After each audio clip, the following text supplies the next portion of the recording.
Hey, it's your friendly pal here, Jim McCarthy with Jim McCarthy Voiceovers. Pardon me while I adjust the holder so you can look at my ugly face while I drive to work. So today I wake up, I was just about to leave and read a blog by Wheaton, who's an actor. Makes his living off of various appearances he does in movies and TV. Pretty decent guy, from what I can tell from afar. But wrote a blog recently about rebooting his life. I just finished reading this article. It's very, in Nashville you hear this a lot, but anyway, I'll get to that. So he finishes this blog, and Huffington Post comes to him and says, "Hey, we like the content of what you wrote. We'd love to republish it." And he says, "Oh, cool, great. How much you gonna pay me for this?" And they return with, "Well, you know, we don't pay our contributors. I mean, God forbid that happens." So he naturally says, "Well, go pound sand. You're not going to be able to republish it because I know my worth, and if you think there's value in the blog, then you ought to be able to pay for it," which I completely agree with. Which spurred him to start another blog talking about artists working for free or for exposure.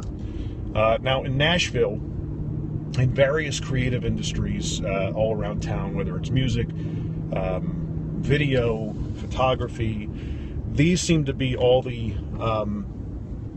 industries around here in this, creative cauldron of people. Granted, there's a huge population of creative people here, so therefore you're going to get, supply and demand just dictates. You're not, unless you make a name for yourself, you're going to have to work for peanuts at times. And if you're, flipping that whole face to face, that's your chance to build your value. Hey, a week ago I just did this music video for so-and-so, and, emphasize that, saying this in a video production situation, nowadays the average video costs about $1,000 per completed minute. Okay? That's called posturing. It's letting them know that the market average, and that's true, that's, the average market price for a video of certain, different types, whether it's music video, whether it's business video, roughly goes for about $1,000.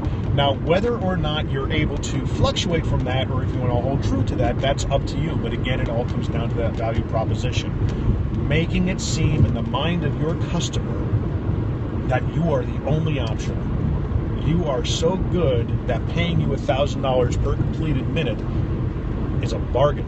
They're getting such a tremendous value.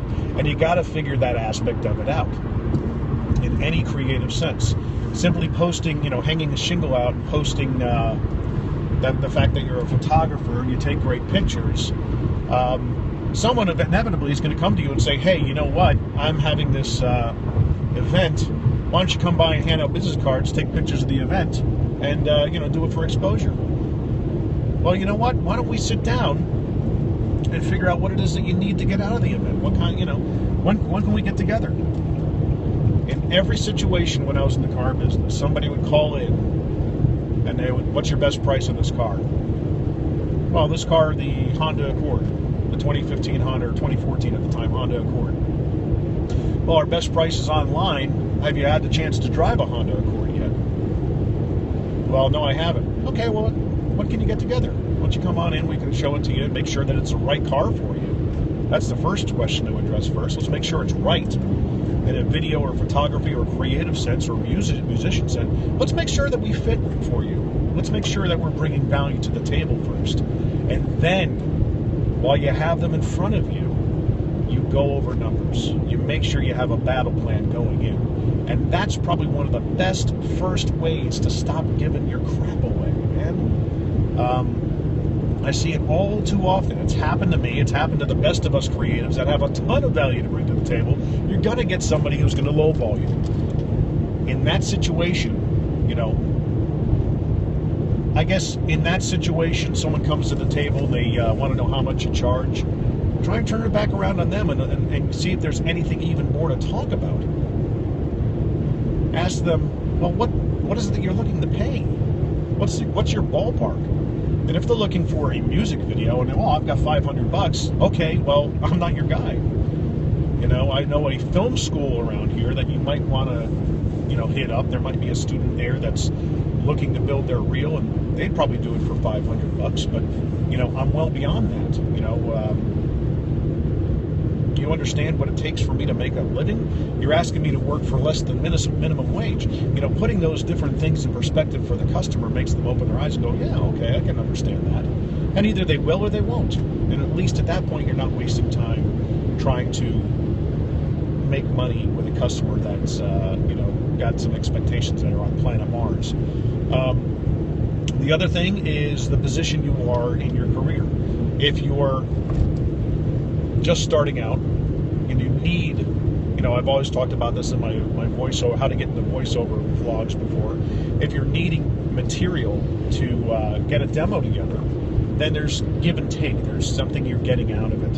If you're going to a radio station and saying, hey, Mr. Production Director, I want to, whenever you need an extra voice, give me a call. I'll be happy to come down here. In exchange for the spot that you produce professionally, I'll be glad to voice it for you.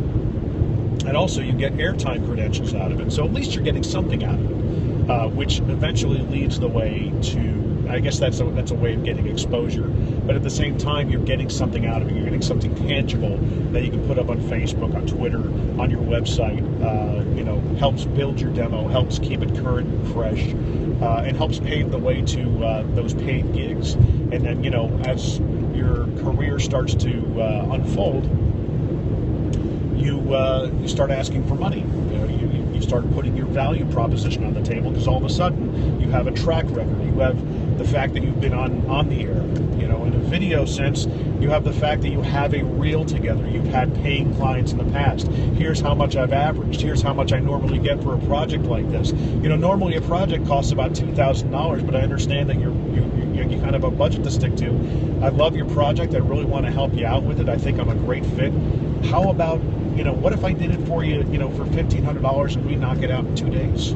Is that something that would work for you?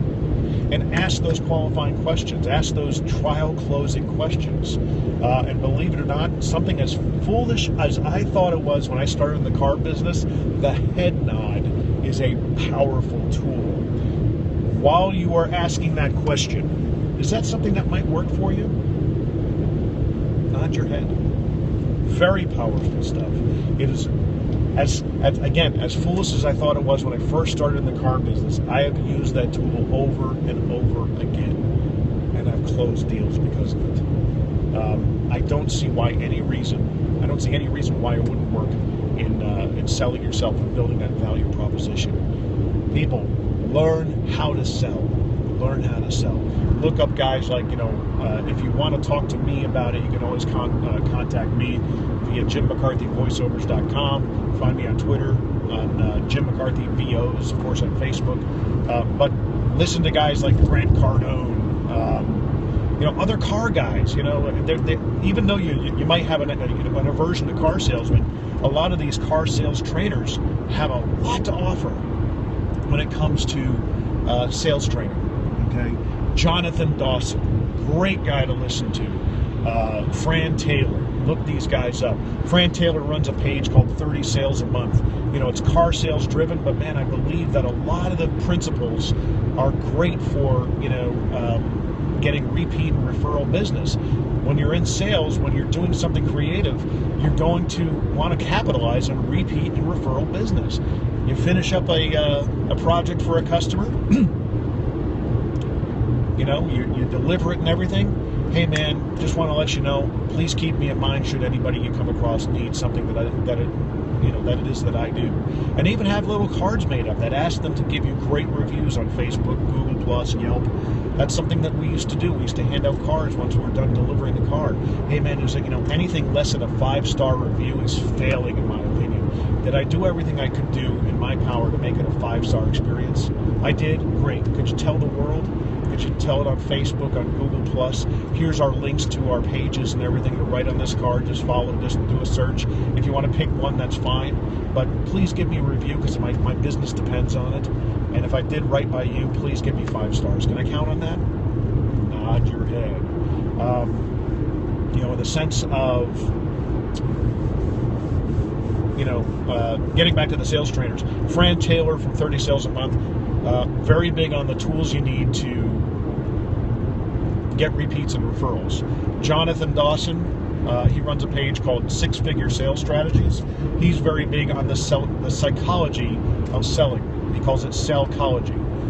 Again, a lot of car business-based stuff, but I think it's applicable to many other industries. And the least you can do is pick up a tip or two when it comes time to actually selling your creative services to the marketplace and building that value in yourself and what it is that you bring to the table. Again, reach out to me, feel free. JimMcCarthyVoiceovers.com. Find me on Facebook, Jim McCarthy VOs, Jim McCarthy VOs on Twitter. And thanks for watching, and have a great day.